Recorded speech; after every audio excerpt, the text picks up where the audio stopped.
su participación en la Sociedad Internacional de Forestales Tropicales, que gracias a su iniciativa se retomó que hubiera un capítulo México, del cual fue presidente fundador. Su periodo terminó el año pasado, pero sigue activo en las cuestiones mundiales.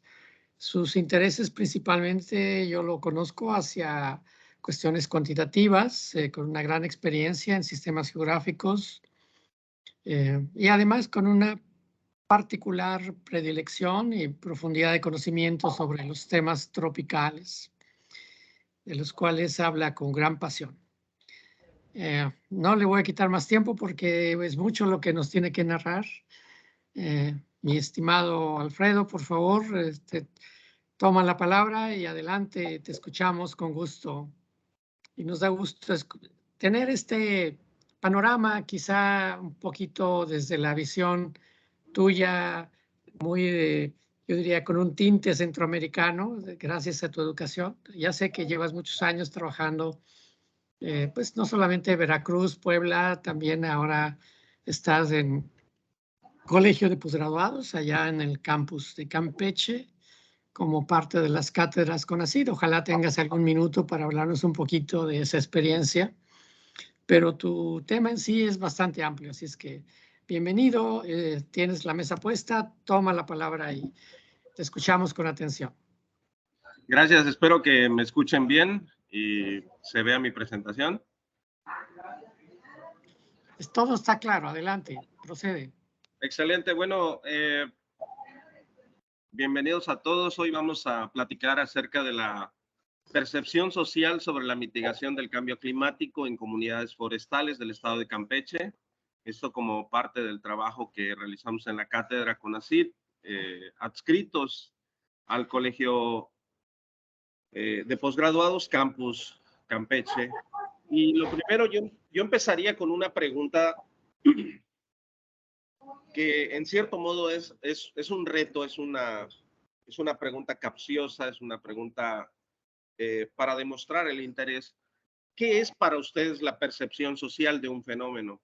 ¿Cómo podemos modelar, cómo podemos acaparar, totalizar la percepción social como un término acuñado en muchos artículos y que obviamente o por supuesto me toma esta vez venirles a hablar? Y lo primero, pues tendríamos que enteramente definir qué es percepción.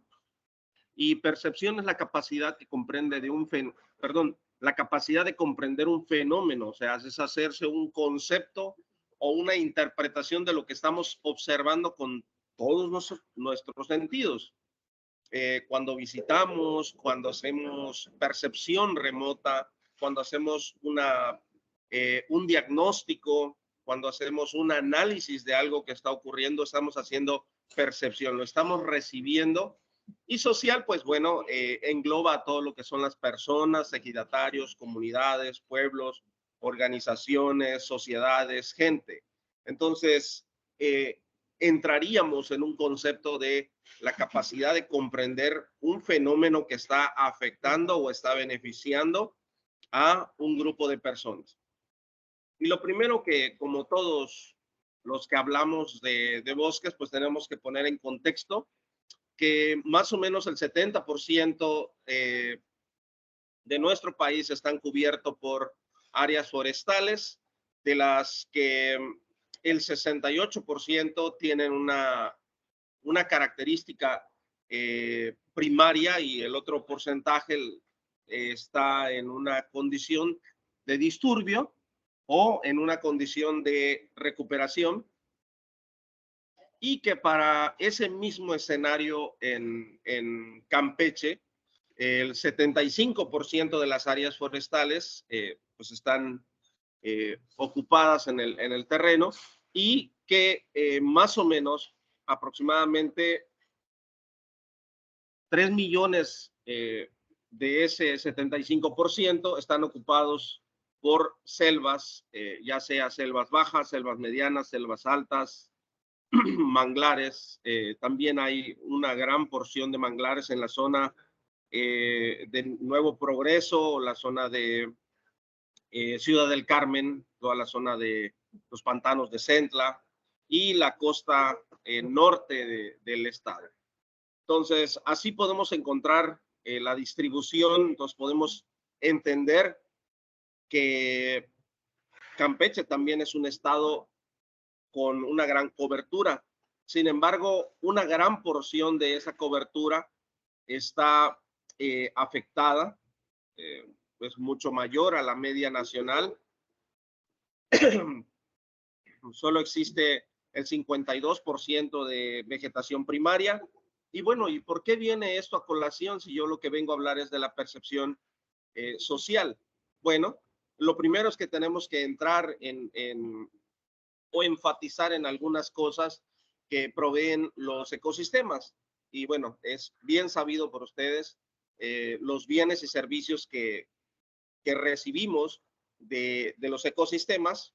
Uno que es de los que estamos tratando de incorporar a las actividades que hacemos es contribuir a la mitigación del cambio climático. Otra es contribuir a la adaptación del cambio climático y otra es contribuir a la conservación de la biodiversidad. Y esos tres enfoques son los que de alguna u otra manera los proyectos o los desarrollos de proyectos de bonos de carbono están enfocados o enfatizando en qué quieren cubrir. O sea, es el objetivo primordial.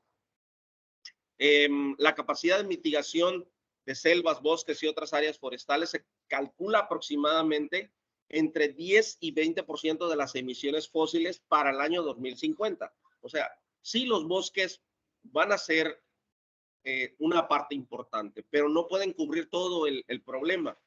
Sin embargo, es una manera activa de poder trabajar y de considerar que tenemos que hacer otras cosas adicionales para ir cubriendo todas las emisiones que nosotros estamos proveyendo al planeta.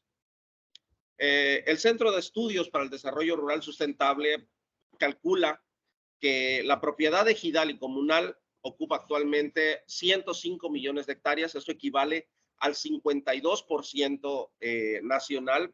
Esto va muy distante de lo que anteriormente escuchábamos, de que casi el 70, que casi el 80 estaban dentro de la categoría de comunal, ejidal. O sea, la propiedad es de un grupo o de un conjunto de gentes y no en categorías privadas. Bueno, esa misma tendencia impera también en el estado de Campeche, entonces, por lo que la responsabilidad de la mitigación y, ojo, la responsabilidad de la mitigación visto de que los bosques lo hacen, no de que las comunidades lo deben de hacer. O sea, no existe una obligatoriedad entre tener bosque y hacer mitigación para cambio climático. Eso es el primer paradigma que hay que romper y ellos deben de recibir una compensación, pero también esa compensación no debe de estar ligada a un compromiso o a un aspecto condicional. Debe de ser un acuerdo de mutuas partes. ¿Quién desea pagar? ¿Quién desea mitigar? Entonces, esa es la parte, digamos que ardua y difícil para las instituciones que están haciendo desarrollo de proyectos, así como para las comunidades que dependen de estos ingresos externos. Entonces, en realidad lo que están haciendo es el resguardo de un servicio que va a quedar en manos de comunidades forestales. Se supone que ellos han conservado sus recursos por muchos años y que han resguardado estos recursos. Entonces, el escenario existe, el escenario ahí está. Sin embargo, no existe suficiente información sobre las actividades productivas de los ejidos y comunitarias. Muchos de ellos dependen de las remesas y algunos otros de los pocos ingresos que se generan. Estamos hablando en particular de comunidades como Xbacab, comunidades como Miguel Colorado, comunidades como Centenario, comunidades como 20 de noviembre o como Manuela Ayala Camacho, Nuevo Becal, etcétera, que son grandes extensiones, pero que sus ingresos no son lo suficientes para mantener a una familia. Entonces, se tienen que dedicar a otras actividades. Entonces, el 98.6% de los núcleos agrarios reporta actividades agropecuarias, forestales, silvícolas, recursos minerales y no minerables, perdón, pesqueras y acuícolas, de artesanías, de servicios turísticos, y solo un 3% a algunas actividades industriales, llamemos aserraderos, muebles, cadena alimenticia o de producción de bebidas. En cuanto a los ejidos y el manejo forestal en Campeche, y esto fue tomado del Programa de Desarrollo Forestal del Estado de Campeche, solo existen 98 programas. Esto puede ser, creo que a la fecha, un poco más. O sea, actualizando este Programa de Desarrollo Forestal podría ser un poco más, y obviamente esta cantidad podría incrementar, ya que son programas de manejo forestal vigente y que son uno de los, en algunos escenarios o en algunos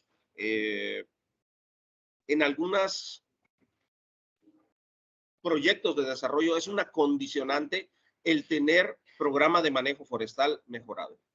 Existen otros esquemas de implementación de pagos por captura para más de 3 millones de hectáreas que no piden requisitos de implementar actividades de manejo forestal.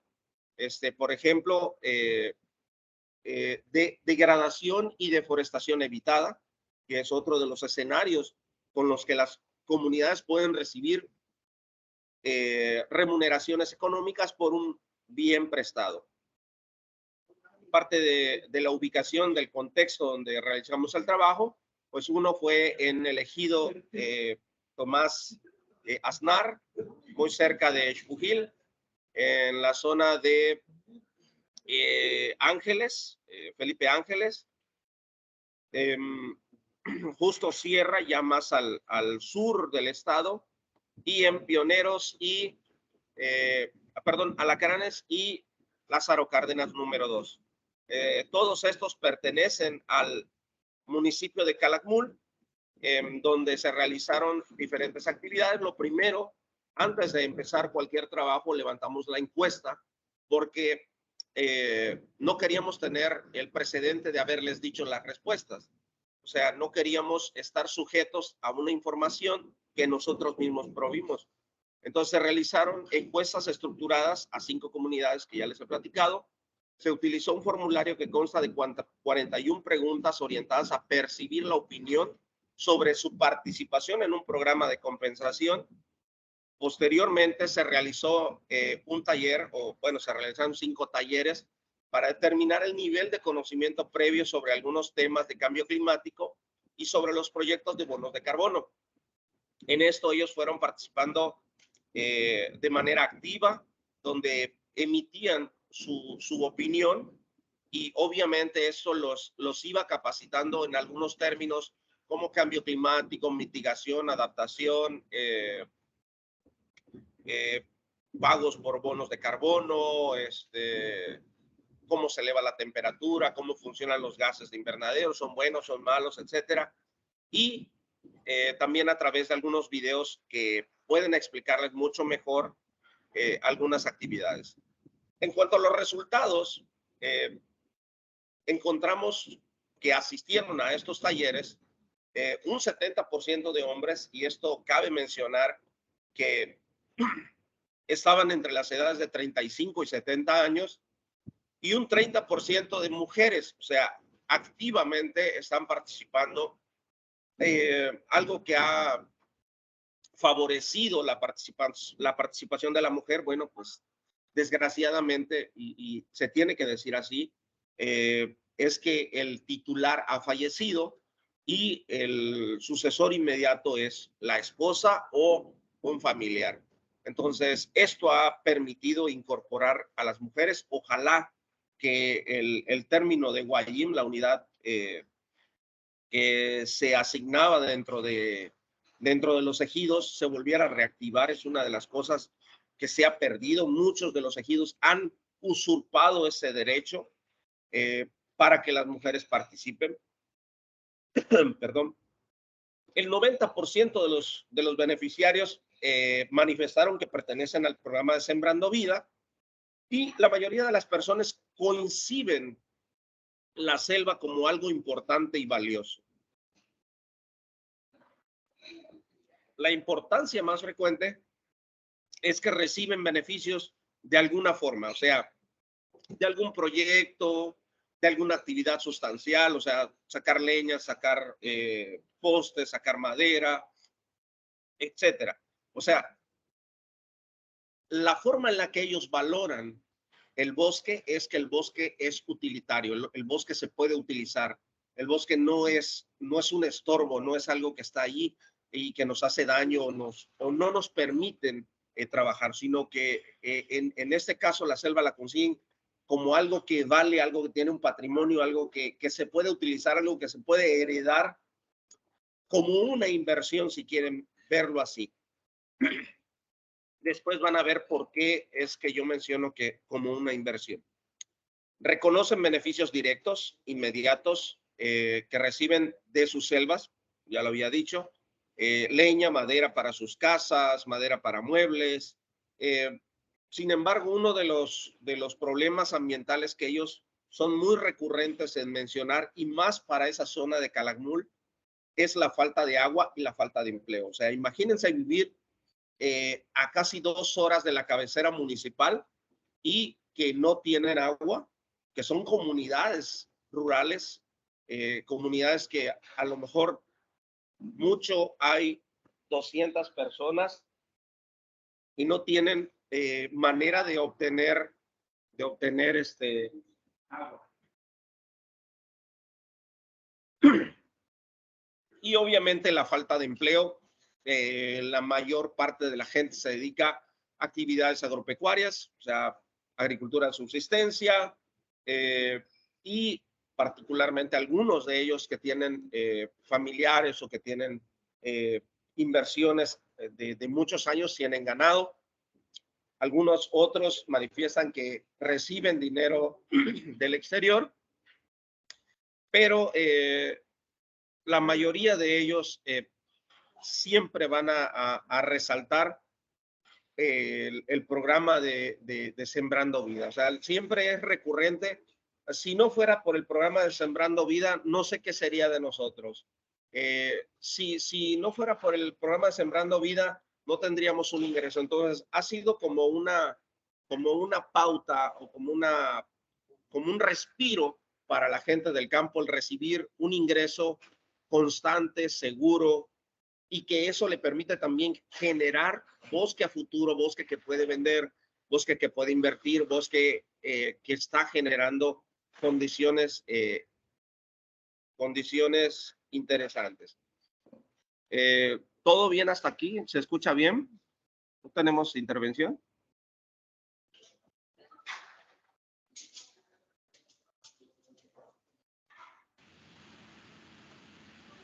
Todo bien hasta aquí. Perfecto. Ok, es que tengo mucho ruido ambiental. Entonces, el aprovechamiento forestal y el ecoturismo han sido unas también de las alternativas que nos permiten desarrollar a comunidades. Por ejemplo, la comunidad de Justo Sierra, que quiere entrar en la parte de ecoturismo, que ven la oportunidad de cada uno de los proyectos de CONAJOR de ir invirtiendo su dinero en generar estructuras, de generar capacidades, de generar beneficios a la comunidad. Y lo que nos dice es que al final el aprovechamiento forestal, por ejemplo, de comunidades como Nuevo Becal, como comunidades como 20 de noviembre, que tienen muchos años de haber empezado a trabajar, casi desde los 80s, 90s, empezaron a trabajar en el aprovechamiento forestal, pues lo siguen haciendo porque para sus familias representa un ingreso constante. El concepto más cercano que nos pudo emitir la gente es el cambio del clima de hoy con respecto al de antes. Es que antes se sentía menos calor, es que antes llegaban las lluvias en tal fecha, es que antes en diciembre había frío. O sea, como que ellos perciben que el cambio del clima es con respecto a lo que ellos vivieron antes. Desgraciadamente, pues la mayoría de ellos están fuera de sus comunidades, ya sea por razones de trabajo o simplemente por buscar una mejora en la educación, pero ya no están percibiendo los fuertes cambios, por ejemplo, en las sequías, en las pérdidas de cultivo, en los calores intensos que se viven en sus casas bajo las condiciones que ellos viven, mayoría con casas de madera y techos de lámina, ya sea de cartón o de aluminio. La mayoría considera que el mayor responsable del consumo del incremento, del cambio climático, de eso que estamos viviendo, es el consumo de combustibles en el transporte y en la industria. Ellos dicen, pues es que es lo que escuchamos, o sea, la fuente externa donde ellos entienden el cambio climático, y es por eso que nosotros como profesionistas, como profesionales del campo, debemos llevar el mensaje correcto a las televisoras, a cada uno de los canales, radio, redes sociales, etcétera, porque eso es lo que está percibiendo, esa es la fuente fidedigna que recibe la población. Desafortunadamente, esa zona no tiene receptora de radio, más bien reciben más información de Belice que de México, o sea, tienen más conexión con la fuente más cercana de información, pues es Belice. Y Guatemala también. Las comunidades opinan que deberían de implementarse programas de recuperación de áreas abandonadas y degradadas. También consideran que como dueños y posesionarios de los terrenos forestales, ellos consideran que son parte de la solución y ellos asumen esa responsabilidad de frenar el cambio climático. O sea, la disposición existe, el conocimiento existe. Lo que por muchos años fue un avión que pasaba volando, más bien era un avión que no aterrizaba, un avión que se especulaba que iba a llegar, proyectos de bonos de carbono, pagos por tener selva, decían otros. Algunos me decían, inclusive, nos van a regalar dinero por tener nuestra selva. O sea, el concepto de cómo ellos enlazan una responsabilidad mutua entre el que decide pagar y el que decide conservar o el que decide incrementar los acervos de carbono, pues es esa relación y esa relación tiene que ser muy clara, muy precisa. Entonces, las comunidades consideran que el impacto que generan sus actividades diarias productivas y no productivas contribuyen en muy bajo grado, en realidad casi no perjudican o no contribuyen al cambio climático, como ellos consideran que un fuerte impacto lo generan las grandes urbanidades, ¿no? O sea, ellos dicen, no, pues es que la gente que vive, por ejemplo, en Campeche, usa más el carro, usa más el autobús, usa más la combi, tienen que movilizar. Y una de las grandes ventajas es, por lo menos para Campeche, es que no tiene grandes ciudades, o sea, ciudades industrializadas que tengan ese nivel de contaminante. Entonces, el aporte de las comunidades de Campeche al cambio climático es muy bajo. Realmente es muy, muy bajo. La palabra cambio climático, ojo, esto fue la parte más difícil de percibir, porque ellos dicen, cuando escuchan la palabra cambio climático, genera que preocupación y tristeza en los encuestados, en los que nos están diciendo, pues es que realmente no tenemos a dónde irnos, no sabemos a dónde nos vamos a ir si por ejemplo, una sequía prolongada o un incremento en la precipitación inunde nuestros cultivos, etcétera. O sea, no tenemos a dónde irnos y vamos a ser un problema para el gobierno y para nuestras familias. Entonces, ellos asumen desde ese punto de vista la responsabilidad de realizar la compensación del daño que están realizando otras empresas, ¿sí? El daño que están realizando otras empresas y se vean asociados a incrementar las emisiones de CO2. Los proyectos de bonos de carbono también traen consigo una serie de conceptos que son nuevos.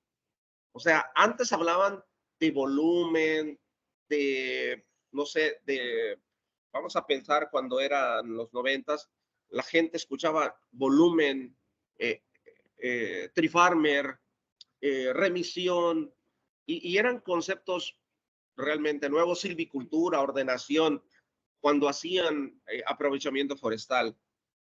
Y ahora en la agricultura, pues escuchan bioinsecticidas, bio no sé qué, bio no sé cuándo, orgánico, y les empezamos a tecnificar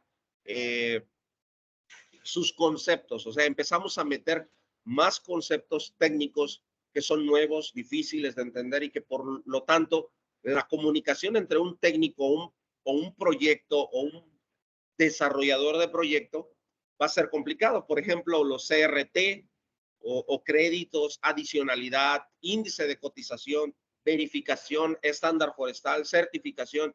Entonces empezamos a complicar más en los tecnicismos y eso puede ser una primera parte de tensión al decir, ya, es muy complicado ingresar ahí si no tengo un buen asesoramiento. Y el buen asesoramiento casi siempre lo relacionan con tengo que pagar, tengo que desarrollar, tengo que invertir dinero para poder lograrlo, ¿no?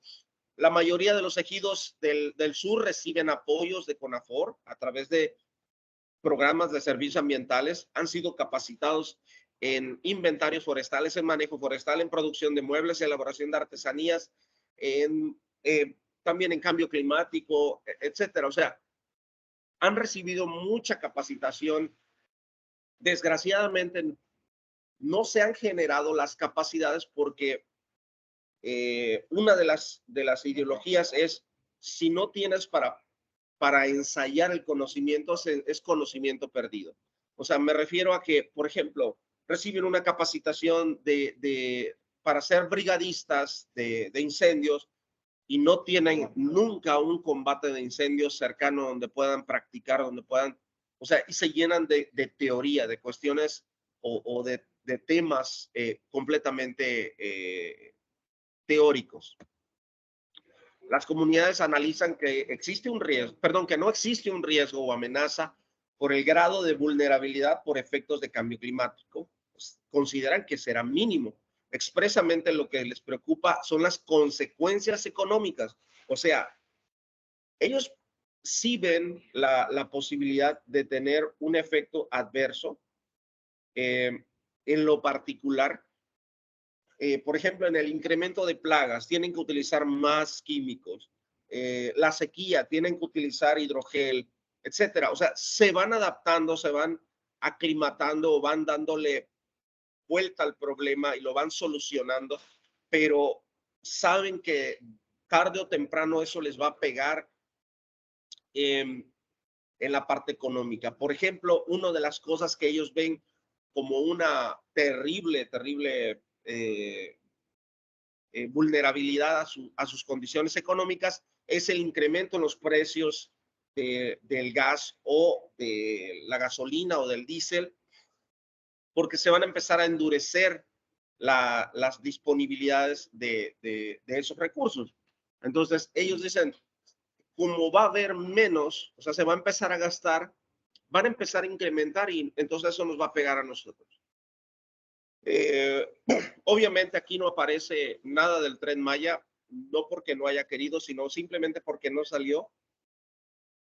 Pero sí reconocen que los proyectos de bonos de carbono o compensación por mitigación de cambio climático es una ventana de oportunidades para mantener bajo actividades productivas a las selvas y así obtener un recurso para alcanzar ese índice de bienestar que ya se ha modificado tantas veces. O sea, de que tengan una televisión, de que tengan, no sé, la antena de Sky, y eso ya eleva su índice de bienestar, etcétera. En cuanto a los fenómenos naturales, exploran condiciones de adaptación tanto para su vida cotidiana como para actividades productivas. Por ejemplo, me comentaba unos señores, es que cuando yo empiezo a ver que se alarga mucho la sequía, ya no trabajo cerca del río o ya no trabajo en las partes que se inundan, trabajo en las partes altas y voy rotando mis cultivos y van haciendo adaptaciones a su vida cotidiana, o cosas como las que hacen en Belice, que ellos ya saben que sus casas se inundan en cierta temporada del año y bueno, construyen en pilotes. Entonces, eso les ayuda a ser pues más proactivos en cómo responder al cambio climático. Este es un dato que lo debemos de tomar más o menos interesante. Un aproximado de 45,000 créditos se van a autorizar, se van a certificar en una superficie de 5,000 hectáreas, lo que equivale más o menos a 10 millones de pesos, un ingreso por persona aproximado de 20,000 pesos, aunque estas sumas pueden cambiar de acuerdo a la cotización del crédito o del bono, en este caso, y la tasa de cambio del dólar. Ahora que el peso ha retrocedido un poco en el valor, pues obviamente eso repercutiría en recibir menos la transformación, pero bueno, ¿y qué tiene que ver con recibir 20,000 pesos? O sea, eso más o menos equivale a 4 meses de una beca de Sembrando Vida o a un apoyo de Sembrando Vida. Bueno, son 4 meses que no dependen estrictamente de sus actividades cotidianas o productivas, y que pueden de alguna manera invertir o reinvertir en actividades de bosque o en actividades sustanciales. Por ejemplo, uno de los proyectos que tiene deforestación y degradación evitada es que un porcentaje de su percepción la invierten en una actividad productiva totalmente diferente, pero reciben toda la preparación y toda la capacitación en ese sentido. Por ejemplo, ellos decidieron hacer una purificadora y bueno, eso es lo que ellos van a ver. Entonces, tienen que trabajar en generar las condiciones para que la purificadora funcione como una empresa. En opiniones personales, esas son las que de alguna manera yo anoté. Dice, yo con este proyecto me comprometo a cuidar el bosque. Es mío, pero también pido que vengan más proyectos que ayuden de manera económica para frenar el desmonte y recuperar y cuidar nuestras selvas donde está nuestra fauna. Esta persona dice que él sabe que la selva, mientras la mantengas, vas a tener madera, vas a tener leña, y vas a tener un venado, vas a tener un jabalí que puedes ir y cazar. Otra que es totalmente adversa, dice, hemos pasado años aquí y nadie nos había volteado a ver. Ahora se pelean los técnicos por asesorarnos en bonos y hasta compradores de tierra han aparecido. Esto puede ser muy bueno, pero a la vez muy malo. ¿Sí? O sea, hay tanta expectativa, hay tanta especulación, y es el tema de especulación ya entra en términos económicos. Cuando uno especula económicamente de una inversión, entonces es porque uno considera que el tamaño del riesgo o el índice de riesgo es muy bajo y que aún así que no se ejecute un proyecto, todavía te queda como tal el terreno, por ejemplo, o el lugar que tú puedes volver a vender y puedes recuperar tu inversión. Como conclusiones finales, en la percepción de los dueños, donde se realiza actividad de mitigación, es positiva. Aceptan, entienden que hay un trueque. Ellos dicen, es como un trueque. Tú me das y yo te doy algo a cambio. ¿Sí? Bajo un compromiso legal, y esa es una parte difícil, y social aceptan el compromiso de mantener la cobertura y también los acervos de carbono durante el tiempo estipulado. Aunque muchos de ellos no entienden por qué el tiempo estipulado o no se les explica. Los bonos de carbono y los créditos por venta de carbono pueden ser una herramienta útil para promover la sostenibilidad ambiental y generar beneficios económicos locales en comunidades que realizan manejo forestal. Sin embargo, la mitigación del cambio climático debe de ser un proceso transparente, íntegro. ¿Por qué hago recalcar en esta parte de transparente e íntegro? Porque se deben de garantizar las salvaguardas sociales que no sean coercitivas, que no sean impositivas y que mucho menos pues peguen en una repercusión social. Y ambientales, pues lógicamente por todo el espectro, no solo tener cobertura por tener cobertura, pues podríamos tener cobertura de eucalipto o de paulonia o de lo que sea que pueda capturar más rápido carbono. Bueno, pues eso es una discusión que dentro de algunos años vamos a tener, como en algunos otros escenarios han discutido si darle de comer a la gente transgénicos o no. Bueno, pues eso también va a ser en términos forestales, utilizar otras especies, aunque no sean nativas, pero que tengan una mejor adaptación o que tengan una mejor recuperación de cobertura o que tengan una mejor recuperación de carbono atmosférico. Pero sí cabe recalcar que las desarrolladoras actualmente, me atrevo a decir con toda honestidad, al menos el Estado de Campeche no las reconoce, las sabe que existen, pero no están incorporadas en ningún registro. O sea, actúan de manera aislada a las políticas que son inherentes de la política forestal en el estado de Campeche. Y se debe de buscar la certificación. O sea, los problemas sociales que se generen a través de los desarrolladores de proyectos, o sea, me refiero que puede existir y va a existir, y no creo que seamos inherentes a ese problema social. Quienes van a absorber el golpe y quienes van a tener que resolver la problemática social van a ser el Estado, va a ser el gobierno, y bueno, hasta ahí puedo comentar porque ya son comentarios del Consejo Forestal Estatal, las repercusiones que esto pueda conllevar más adelante. Solamente. Algunas comunidades perciben que estos proyectos se erigen como un fenómeno de greenwashing. ¿Sí? Perdón, greenwashing.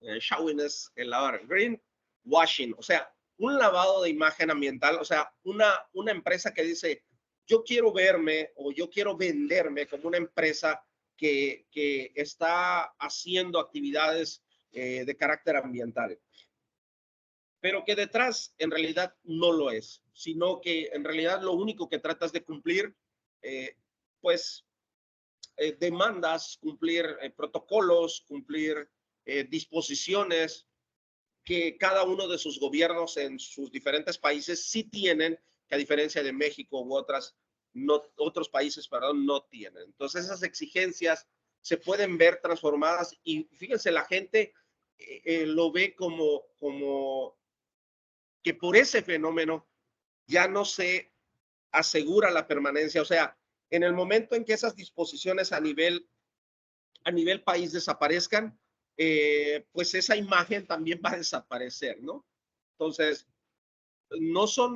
hasta ahorita no son significativos los resultados de todos estos más o menos 2-3 años que han estado trabajando los diferentes desarrolladores. No podemos cuantificar hasta ahora pues la mitigación. O sea, tenemos algunos particulares, pero inclusive las áreas que no están sometidas, las áreas que no están incorporadas a estos desarrollos de proyectos también están haciendo captura de carbono. Simplemente sus apoyos están llegando a lo mejor por otros lugares. Y muchos de ellos que no están siendo incorporados, pues se están perdiendo como quemas agrícolas, como desmontes, como deforestación. Entonces, pues al final se ve como un recambio de fondos o como un compromiso ante la sociedad. El proyecto de carbono es compatible con actividades de manejo forestal mejorado, lo cual permite considerar la venta de CRT como una remuneración adicional a los ingresos principales. O sea, cuando un proyecto de desarrollo de bonos de carbono llega a una comunidad, no es que llega a imponer, llega a complementar. Por eso, una de los requisitos es la adicionalidad. O sea, adicionalmente llega el proyecto de bonos de carbono y no es condición. El proyecto de carbono y no al revés. Para que se dé el aprovechamiento forestal, debe de llegar primero el de bonos de carbono. Entonces, es uno de los conceptos que la gente está empezando a entender. La responsabilidad de mantener, proteger y acrecentar los acervos está en manos de las comunidades rurales, ya que el territorio campechano está bajo la figura ejidal en su mayoría. Y bueno, pues eso condiciona de que ellos tengan esa gran responsabilidad, pero también para las comunidades un gran beneficio. También es importante implementar, y esta parte, digo, para mí en la parte social es muy complicada porque pues no trabajo enteramente este término, el derecho de consulta y al consentimiento libre, previo y informado como un derecho fundamental para los pueblos indígenas o para los pueblos nativos. Es una de las deficiencias dentro del proceso de salvaguardas sociales que hay que respetar. O sea, muchos de los proyectos llegan rápidamente a ejecutarse y casi es firmen porque el proyecto se va. No, no es así. Ellos tienen sus tiempos y por ejemplo, en un periodo tan corto pueden llegar 5 desarrolladores de proyectos que tienen esquemas totalmente diferentes y que ellos tienen que analizar y dejarlos que corra el proceso de manera libre. Desgraciadamente, pues sí, hay que decirlo, los tiempos de las empresas desarrolladoras y los tiempos de las comunidades son totalmente distintos. De las comunidades es más lento, ellos están acostumbrados a vivir bajo un ritmo de vida y economía diferente, más lenta, a los desarrolladores o empresas que se dedican a desarrollar proyectos tienen, ¿no? Algunos otros proyectos tienen metas, ¿no? Que tienen que cumplir metas específicas. Se debe de trabajar profundamente en el empoderamiento de estas comunidades para hacer frente a los retos, oportunidades y riesgos de enfrentar a comunidades expuestas a un mercado de transacción. O sea, convertir al bosque en dinero, pero que ese bosque no se va. Ese bosque se queda ahí y es un resguardo. O sea, me están dando a guardar algo valioso, algo que ya me pagaron y algo que yo me comprometo que si se quema, lo tengo que devolver. No sé si me explico. Esa es una de las cosas más complicadas de explicarle a la gente, de que no es solamente, ya vendí el bono, llévatelo. O sea, no es madera que se va. Y ese era uno de los conceptos equivocados que tenía la gente. Cuando yo les preguntaba, ¿ustedes saben qué es venta de carbono?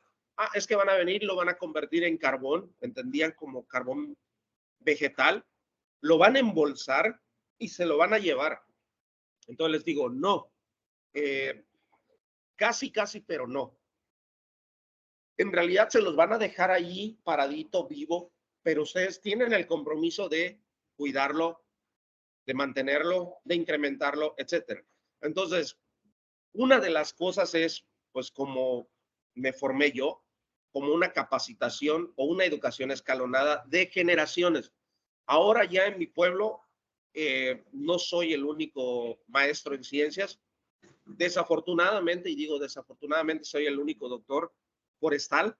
Ojalá que en el futuro tengamos más doctores forestales o más doctores en general, PhDs, lo que sea, pero ahora sí me puedo llenar la boca de decir, al menos hay más de 8 forestales, de ingenieros forestales, agrícolas, licenciados. Mucha de la población de mi pueblo es profesionista. Entonces, hay comunidades que están expuestas y hay comunidades que no están expuestas. Hay comunidades que están muy desarrolladas y hay otras que empiezan apenas a caminar. Entonces puede ser un problema al final del tiempo. Y bueno, los colaboradores de este estudio son el doctor Jaime Bautista, el doctor Alberto Santillán, maestro Javier Vera, doctor Leonardo Beltrán Rodríguez, el ingeniero Luis Ángel Cruz Valdés y la ingeniera Leonor Sosa, que pues nos ayudaron a levantar las encuestas en las diferentes comunidades que ellos trabajan. Y les reitero el agradecimiento por la invitación desde acá, desde el Colegio de Posgraduados Campus Campeche, donde estoy adscrito como cátedra CONACYT. Les agradezco y espero sus preguntas. Aquí les dejo mis datos y mucho gusto.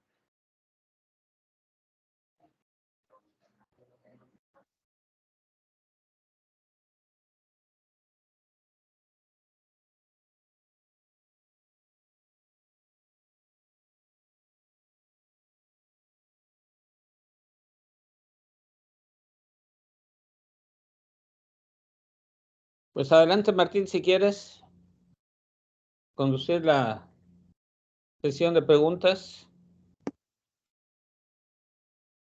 Por aquí hay una en internet, no en internet, en el chat. En el chat dice: buenas tardes, doctor, tengo dos preguntas. ¿Quiénes son los desarrolladores de proyectos a los que se refiere? Bueno, hay varios, no quiero centralizarme, pero muchos de algunos de los que yo conozco, Alabol for Alliance, que está trabajando con el Ejido Novec, está Toroto, Erlab, el proyecto CO2 comunitario de USAID y WRI. Me parece que hay uno que se llama Cronoscopía y hay otro, pero ahorita no recuerdo el nombre. Entonces, ONGs, universidades, etcétera, ¿cuál es el papel de la SADER en la promoción y capacitación de actividades sustanciales con la población local? Bueno, una de las problemáticas es que ellos resolvieron un poco la logística. Entonces acercaron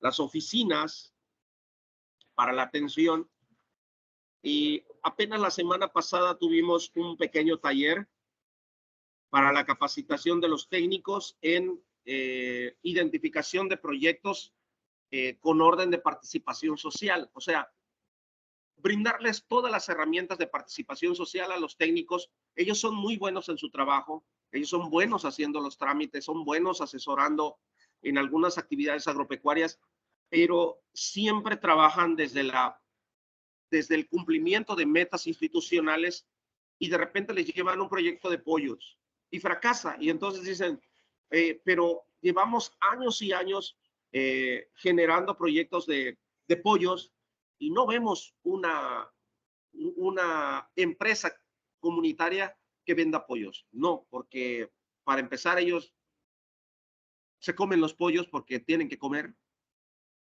Y dos, porque pues ellos no son polleros. No se dedican a producir pollos, o sea, su producción es de baja escala. Entonces, lo que hicimos fue capacitarlos para que ellos digan cuáles son sus problemas, cuáles son las opciones de solución que ellos encuentran, y que de manera conjunta puedan trabajar en solucionar el problema e identificar proyectos que ellos sí sientan y pueda ser más fácil de ser adoptado y adaptado.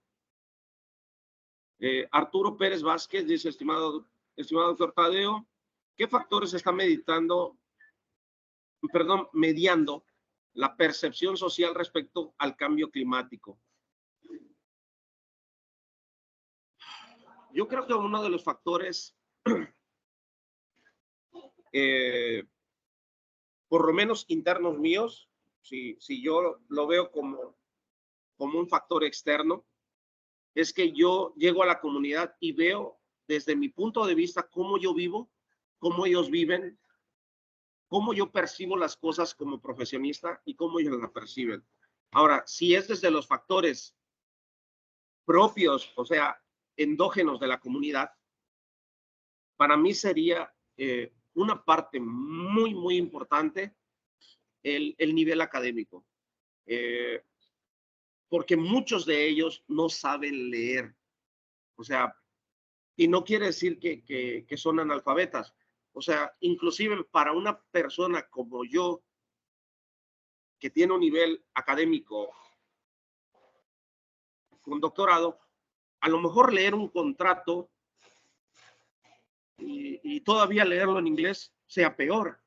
Entonces, uno de los problemas que tienen es que muchos de los contratos, pues son contratos que no tienen una interpretación, pues coloquial. O sea, no es lo mismo decirles cambio climático a cambio de los patrones de la temperatura que tienen que ver con el ciclo. O sea, empezar a enredarlos con tecnicismos. Entonces, una de las partes más difíciles es que ellos entiendan o que ellos comprendan y que ellos acepten las condiciones donde sean previamente informados. ¿Y qué elementos consideró para decidir de qué entre los entrevistados existe una clara percepción social respecto al cambio climático? Muchas gracias. Bueno, en realidad los que asistieron al curso pues son ejidatarios que son beneficiarios del programa. Entonces, pues tratamos de levantar la mayor cantidad de información con los que participaron. Con la gente que llega a estos talleres, ya es nuestro primer filtro. Hay quien está dispuesto y eso es un factor, ¿no? O sea, no es que enteramente utilizamos bola de nieve o recomendaciones o buscamos no, en realidad lo que buscamos es simplemente que la persona que quiera recibir el curso participa de manera voluntaria, ¿no?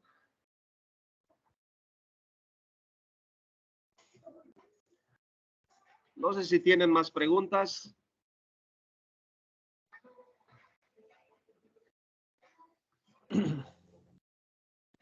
No sé si hay alguna otra pregunta o si el doctor Martín Mendoza Briceño quisiera agregar algo a esta exposición del doctor Alfredo Esteban. Adelante.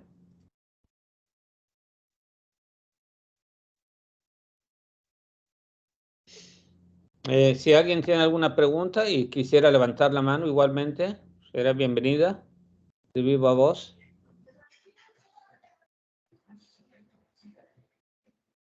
Y si no, bueno, pues queremos, déjenme abrir la cámara, doctor Alfredo.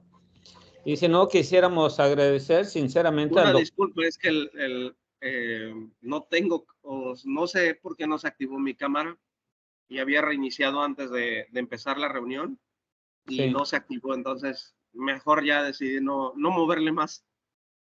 Pero no sí, importa, una disculpa.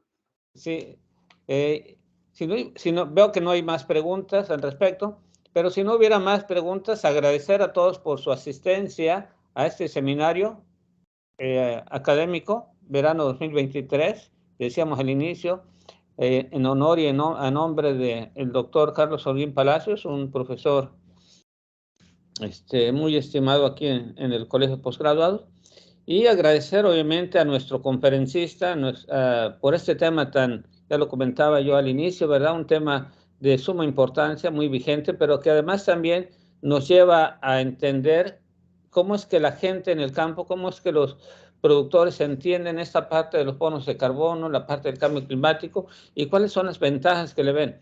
Creo que este tipo de trabajos pues nos lleva un poco a la realidad, se nos pone en ese contexto de la realidad de ver cómo la gente, en el campo percibe el cambio climático, un tema muy importante, relevante, y que creo que muy pertinente para este programa de posgrado en agroecosistemas tropicales. Doctor Alfredo Esteban Tadeo Noble, pues muchísimas gracias por darnos a conocer parte de su trabajo, con parte de esta actividad que tiene como cátedras CONACYT. Muchísimas gracias. Y también le damos las gracias al doctor Alfonso Mendoza Briceño por la presentación, por la introducción de su trayectoria. Agradecemos mucho al doctor Mendoza Briceño por esta parte. Y a todos, pues muchísimas gracias por atender a este seminario. Tengan buena tarde y los esperamos el próximo miércoles para otro seminario muy interesante en esta, que corresponde a esta LGAC sobre rediseño y evaluación de agroecosistemas tropicales. Muchísimas gracias por su atención y reiteramos nuestro agradecimiento al doctor Alfredo Esteban Tadeo Noble. Muchísimas gracias, doctor. Sí, muchas gracias a todos y bienvenidos cuando gusten aquí al Colegio de Posgraduados en Campus Campeche. Perfecto, muchísimas gracias. Tengan buena tarde y buen provecho.